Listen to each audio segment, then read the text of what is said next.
Hey Tibbs, just a quick video.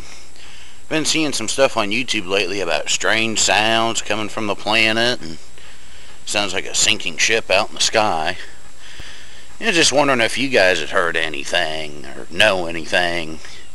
And a lot of the videos I've seen were dated September 30th, 2011. Now my memory's not the absolute greatest, but I do know that if I heard some shit like that, I'd remember it. So if you've seen or heard anything, put it in the comments, post video responses if you happen to have footage, and just what do you think about all that?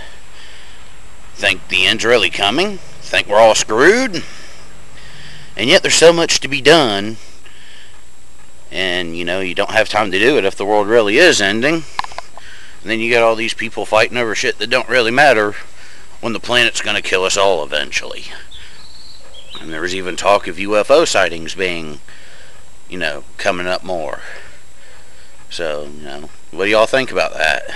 Let me know.